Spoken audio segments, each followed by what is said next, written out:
Yo, what's going on guys, it's Cynical and welcome back to another video. Today for you guys, I wanted to talk about Ratchet & Clank and specifically talk about the older Ratchet & Clank games. Now, obviously this year it's been pretty good in the ways of the series. We got the release of Ratchet & Clank Rift Apart, a true full-blown sequel to the already pre-established story that Ratchet & Clank has set up over the years since the very beginning. Unlike 2016, this was a direct continuation from the events of the most recent in the ongoing canon, that being Nexus. While Rift Apart certainly didn't take the #1 spot for the highest rated Ratchet & Clank game, that award is still given to that of Ratchet & Clank 3, and Ratchet & Clank 2 is still even higher.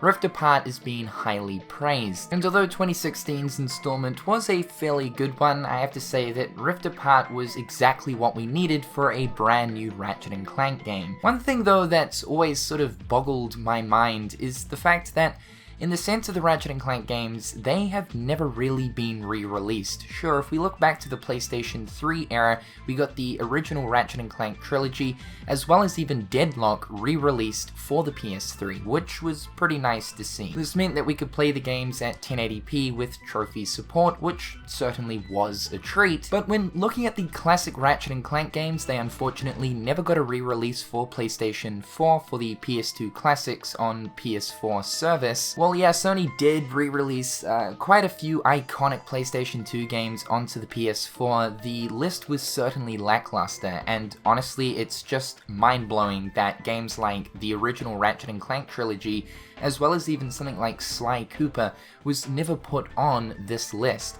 We did end up getting Jak and Daxter, which was fantastic to see, and amongst some others, like of course the Grand Theft Autos. We also got Dark Cloud. Bully was also there, as well as Ape Escape. There were certainly some good picks, but also picks missing that just makes zero sense. I wanted to talk about this now just because of the fact that I think Ratchet & Clank has been brought back into the limelight once again with the recent Rift Apart. While yes, I do want to get those classic Ratchet & Clank games back onto modern systems, whether it do be PS5 or PS4, the primary focus of today is definitely talking about re-releasing the Ratchet & Clank Future series. These were the Ratchet & Clank games that ended up releasing throughout the PlayStation 3 era. And without a doubt, the classic Ratchet & Clank series is host to some of the best Ratchet & Clank games, namely looking at Ratchet & Clank 2 as well as Ratchet & Clank 3, 2 being my all-time favorite. The Future series most certainly had some banger Ratchet & Clank titles in there. Now before we continue, it's important to know that the footage that you guys are watching as of right now is Tools of Destruction as well as Quest for Booty running on the RPCS 3 emulator, the PlayStation 3 emulator. The resolution has been bumped up to that of 4K, though this video is only uploaded in 1440p, but I thought I'd emulate this and up-res it to give you guys a really good example as to exactly what these games would look like if they actually did receive a remaster. This is one of my biggest points about bringing forth the Future series onto modern day consoles, is to get that resolution bump as well as performance increase. The reason why you bring forth any other old title to modern day systems, right? However though, when specifically looking at the Future series of the Ratchet & Clank games, my god do they hold up today. Of course the Ratchet & Clank games use a very cartoony art style, so it's something that does age pretty damn well, but even that being said, these games, Quest for Booty, released in 2008, and Tools of Destruction 2007, looking at this with that resolution increase through the emulator, it is absolutely amazing and almost mind-boggling to know that these games are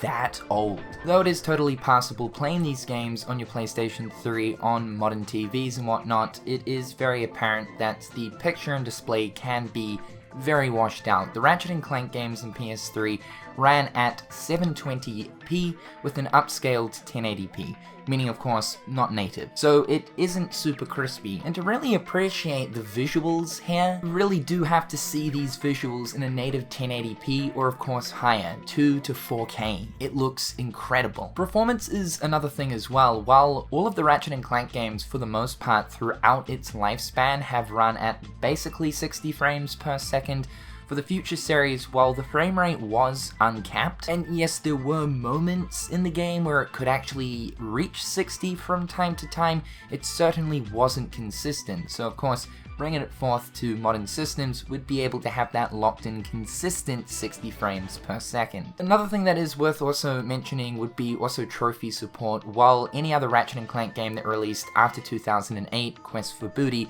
did have trophy support, so for the likes of Crack in Time, Into the Nexus, and the other ones we don't really like to talk about, All for One and Full Frontal Assault, unfortunately both Tools of Destruction and Quest for Booty do not have trophy support, as the trophy system was introduced to PlayStation 3 games halfway throughout 2008. So yeah, the first two on PS3 unfortunately missed out on this. The reason why I think this is important to bring those PlayStation 3 Ratchet games over to modern day systems is for obviously all of the reasons I have just listed, but more so, Insomniac are more prominent now than ever. While yes, they have always been a household name for that of the PlayStation system, I think the whole household name thing is more apparent than ever, especially with the work that they've been doing over the past few years, with of course Ratchet 2016, and then also the new avenue they've taken with Spider-Man. Rift Apart has also been a massive success. We also got the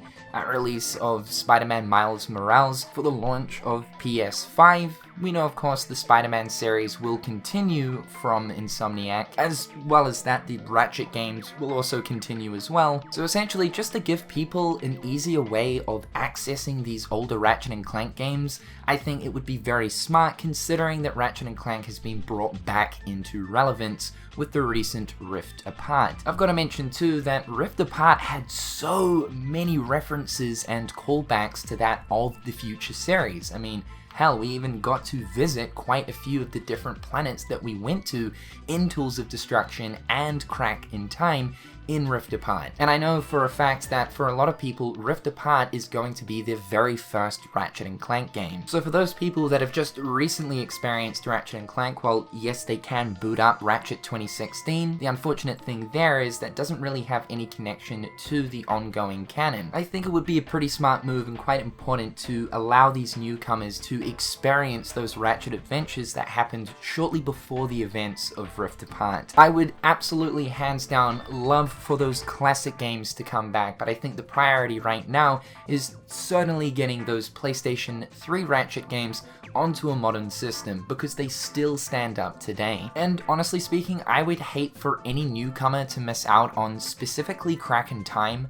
Crack in Time is hands down one of the best Ratchet & Clank games there is, and is quite often regarded as the best in the community. Now, as I said, Ratchet & Clank 2 for PS2 is still hands down my favorite, even after experiencing Rift Apart, and I would actually have to place Rift Apart as my second favorite, but there's really not too much distance between Crack in Time and Rift Apart for me. Yeah, Crack in Time is a fantastic play. Now, if this were to come to modern day systems, I would simply just want Tools of Destruction, Quest for Booty, Crack in Time, and Nexus. Those are the 4 primary Ratchet games that released during the PlayStation 3 era.